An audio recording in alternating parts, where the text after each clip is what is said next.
Magandang araw mga kaibigan. Bigyan natin ng reaction, opinion itong post ng Peanut Gallery Media Network. Tungkol ito sa latest survey result ng Pulse Asia. 94% of Filipino adults believe corruption in the Philippine government is widespread. According to a nationwide survey conducted by Pulse Asia Research Incorporated in December of 2025. So halos lahat, halos 9 out of 10. Sobra 9.5. Halos lahat naniniwala talamak ang korupsyon. 94%. The finding reflects a near universal perception that corruption cuts across institutions and persists regardless of region or social classes. In the National Capital Region, 96% of respondents said corruption in government is widespread. The same view was shared by 93% of respondents in Luzon, 96% in Visayas, and 94% in Mindanao, showing minimal variation across the country. So, ito na yung bangungot ng Marcos administration. Kailan ba ito matatapos ang bangungot nito? The survey also found that 74% of adults believe corruption in government has increased over the past 12 months. While this figure is lower than 85% recorded in September 2025, it still indicates that a clear majority of the Filipinos see the problem as worsening rather than improving. When asked whether corruption is a normal part of Philippine politics, public opinion was sharply divided. 43% of respondents said they disagreed with the idea, while 41% said they agreed, pointing to a narrow split between those who reject corruption as acceptable and those who see it as an entrenched feature of the political system. Kung ako ang inyong tatanungin, akin lang ito normal na lang ang korupsyon sa Philippine politics. Fuera de los Venos naman may mga matitino ring politiko tayo. Example, Congressman Libeste, Congressman Barzaga, Congressman Eli San Fernando, Congressman Toby Chanco, Congressman Edgar Erese, at mga senador, karamihan sa akin karamihan sa mga senador natin matitino. Karamihan, although mayroon ding mga but overall, basta politiko mula barangay hanggang Malacanang, talamak at normal na lang ang korupsyon. Yan ang aking pananaw. Itong administrasyong ito, iba naman nung mga previous administration.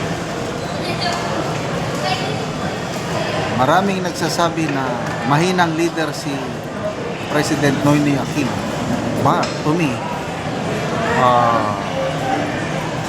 di baling mahina, kailang to me, wala akong nakita issue against sa kanya sa korupsyon. Malayong mas maganda ang sistema ng panggobyerno panahon ni late President Noynoy Aquino kumpara ngayon. So meron corruption panahon ng Aquino administration, meron din corruption panahon ng Duterte, kailang hindi kasing talamak ngayon. And why? Bakit? It's because of leadership. Follow the leader lang yan eh. Yan, yung 34 years ko sa military service. It's all about leadership.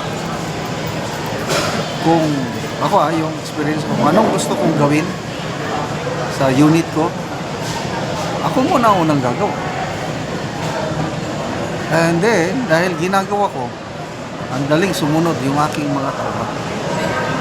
Leadership by example. Bakit talamak ang korupsyon ngayon? Kaya yung nakikita nila. Kaya, yun nga, parang normal na lang ang korupsyon. Itong first 3 years ng Marcos administration, tignan nyo anong nangyari sa budget.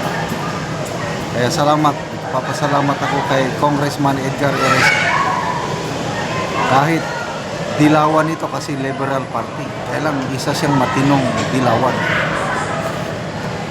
Ang kanyang expose is halos 1.4 billion pesos ang pinabayaan ng Marcos Jr. administration na maisingit as pork barrel sa 3 taon sa budget 23, 24, and 2020. Yung mga flagship programs nawawala ng pondo. Ang inuuna, ang mga pet projects ng mga congressman. Kaya, ito tayo nagkakaproblema sa image ng talamak na korupsyon. Kaya bagsak na bagsak ang ating ekonomiya, bagsak na bagsak ang Philippine peso kontra dolyar, bagsak ang investments, bagsak ang stock exchange, tumataas ang inflation, humihina ang trabaho, halos hirap maghanap ng trabaho. Why? Because of leadership. Ang number 1 issue ng administrasyon nito ngayon is talamak na korupsyon. At yan ay sasalamin sa resulta ng survey ng Pulse Asia na halos lahat o 94% ng Pilipino naniniwala na sobrang katalamak ang korupsyon. Yan po ang tatak bagong Pilipinas ng Marcos administration. Salamat mga kaibigan sa inyong pagsubaybay sa ating channel. Nakakatulong kayo ng malaki sa tribong Talandig ng Bukidnon dahil ang sweldo natin sa channel is pantulong po sa tribo. Namimigay tayo ng mga libreng yero at pako para makapagpatayo sila ng mas maayos na tira. Panoorin niyo ang video na ito. Muna niyang natagaan na mo gyero. So magatop na ni karon. Salamat yo, maka-atop na gyud mi karon.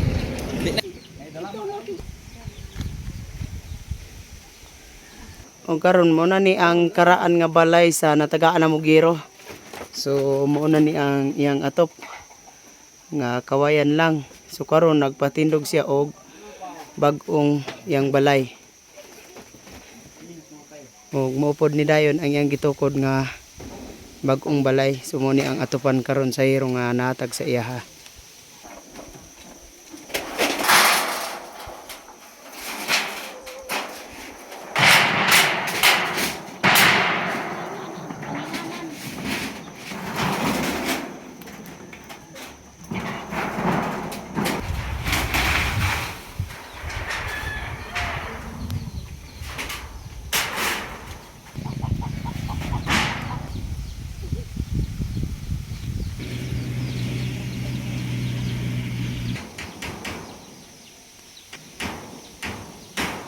Karon naman ni gid ni kuya sa pag-atop. So maayo na gid nga tan-aw ang iyang balay.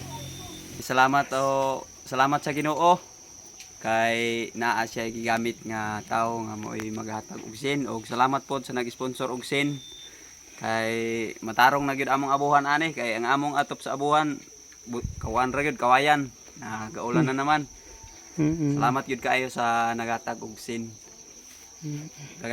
Pila na day ka tuig ang imong abuhan nga kawayan lang? murag 5 na ka tuig. o 5 ga ilis-ilisan ra ba kay di ta pag-afford og sin.